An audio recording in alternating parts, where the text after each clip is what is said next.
ada orang bilang kan, Dr. Richard tuh muslimnya cuma pura-pura. Pernah gak dengar kayak gitu? Iya. Sering ya? Pura-pura doang, karena ada segala macam. Aku bilang gini, sebentar, kita boleh aja gak suka dengan Dr. Richard. Sebagaimana ada orang gak suka dengan aku juga boleh-boleh aja. Ada orang gak suka dengan banyak banget. Tidak ada masalah juga kan, gak semua orang harus suka kan ya. Tapi kalau kita berbicara tentang masalah keislaman, membatalkan keislaman seseorang, ataupun kemudian kita meragukan keislaman seseorang, itu konsekuensi hukumnya parah. Iya, Oh iya? Ya, itu parah hukumnya. Makanya, kalau kita membatalkan keislaman seseorang, jatuh ke dia. Kalau kamu kata dia. kafir kepada orang, maka kamu kafirlah kamu. Iya, contoh ya, dia cuma dia Islam pura-pura. Gak boleh. Gak boleh. Karena di zamannya Rasul itu terjadi. Apalagi kalau misalnya orang itu memang Islam beneran. Iya. Apalagi. Itu terjadi pada Usama bin Zaid. Usama bin Zaid itu adalah anak yang sangat disayang oleh Rasulullah.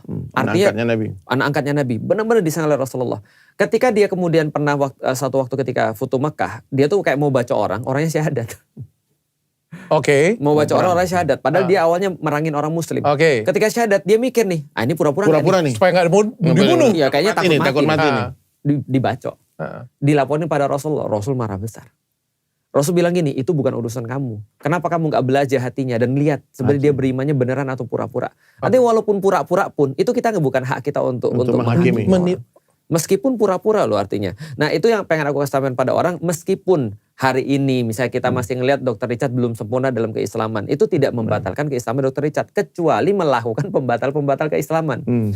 Artinya contohnya, kenapa gak sholat? Aku gak yakin itu bukan perintah Allah.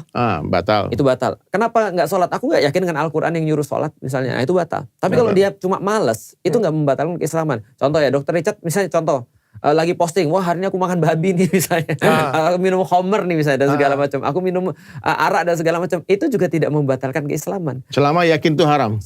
Selama yakin itu haram. Tapi belum bisa lepas dari situ. Jatuhnya maksiat.